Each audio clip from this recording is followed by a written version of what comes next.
సరే, నవరత్నాల విషయంలో ఇంకొక చిన్న మాట అంటే నవరత్నాలు ఇస్తున్నారు కానీ ఇవన్నీ కూడా మన మీద అంటే అఫ్కోర్స్ ఏ ప్రభుత్వమైనా ప్రభుత్వ డబ్బులే ఇస్తుంది అనుకోండి, కానీ ఇంకొంచెం ట్యాక్స్లు అంటే ఆ నవరత్నాలు ఇవ్వడం కోసం ప్రభుత్వ ఖజానాలో మీ దగ్గర డబ్బు లేకపోవడం వల్ల ప్రజల మీద కరెంటు బిల్లులు పెంచడం కానీ రకరకాల ట్యాక్సులు పెంచడం కానీ ఈరోజు రిజిస్ట్రేషన్ ఏదైనా చేయించుకోవాలనుకుంటే అడిలిపోయే పరిస్థితి ఉందని చెప్పి చాలామంది కరెంటు బిల్లు ఇవి పెరుగుతున్నాయనేటువంటిది ఒక తప్పుడు ప్రచారం. ఎందుకు ఇది మాట తెలియజేసి చెప్తున్నానంటే, నేను గడప గడపకి ఈ నియోజకవర్గంలో ఒక 5-6 గ్రామాలు తప్ప మిగిలిన అన్ని గ్రామాలు ఇంటింటికి వెళ్ళాం. ఓ తెలుగుదేశం పార్టీ పెట్టినట్టు ఇంటికి వెళ్ళాం. నాకు ఆయన తెలుగుదేశం పార్టీ పెట్టినా తెలియదు. ఆయన నీ షీట్ పట్టరా అంటే పట్టరావట్లేదు. ఆయన వెంటనే మా వాలంటీర్ అడిగి తీసుకుని ఏమొచ్చిందని చూస్తే సుమారు 6 లక్షల రూపాయల లబ్ధ కుటుంబంలో చేరి.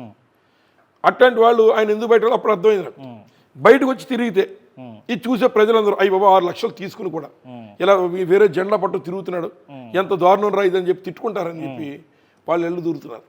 అలాగే ఇవాళ మీరు ఏదైతే రేట్లు పెరిగిపోయినట్టు మాట కేవలం తెలుగుదేశం పార్టీ వాళ్ళు ఇంకా ప్రతిపక్షాలు వాళ్ళే చెప్తున్నారు. ఎందుకంటే పెరగలేదని నేను చెప్పట్లా. మీకు గతంలో మీకు పొలం ఉండేది, ఎంత ఉండేది రేటు? 25 లక్షలు 30 లక్షలు. మరి ఇవాళ పొలం మేము పేద ప్రజలకు ఇద్దామని చెప్పి మనం తిరిగాం. మరి మీరు 1 కోటి రూపాయలు ఏం చెప్తున్నారు? 25 లక్షలకు ఇవ్వచ్చు కదా.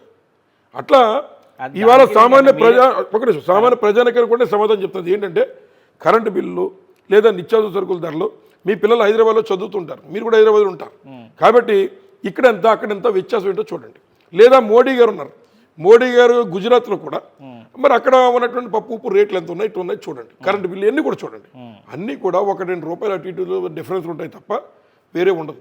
కేవలం ఇది కిట్టనటువంటి ప్రతిపక్షాలు చేస్తున్న ముందేదో ఓ చేత్తో ఇచ్చి ఇంకో చేత్తో తీసుకుంటానే తప్పుడు ప్రచారం ఏది చెప్తున్నారో అది జగన్మోహన్ గారు మీకు సంక్షేమ కార్యక్రమాలు ఇచ్చి తెరనకి వెళ్ళి ట్యాక్సీలు పెంచేయండి రేట్లు పెంచేయండి అని చెప్పడు. అన్ని రాష్ట్రాలతో 1 రూపాయి అటు ఇటులోనే ఇక్కడ ఉంటుంది. కాకపోతే ఇది తెలియనటువంటి ప్రజలకి మభ్యపెట్టి సంక్షేమ కార్యక్రమాల్లో కనీసం టచ్ చేయలేటువంటి చంద్రబాబు నాయుడు గారు నైతికంగా అతను ఓటమిని ఒప్పుకొని అన్ని పార్టీలని పోగేసుకుంటూ కుట్రలు చేస్తూ ఈ రకమైన అపవాదులు జగన్మోహన్ గారి మీద వేసి లబ్ధి పొందాలని చూడడమే తప్ప అందులో వాస్తవం లేదని చెప్తున్నాను.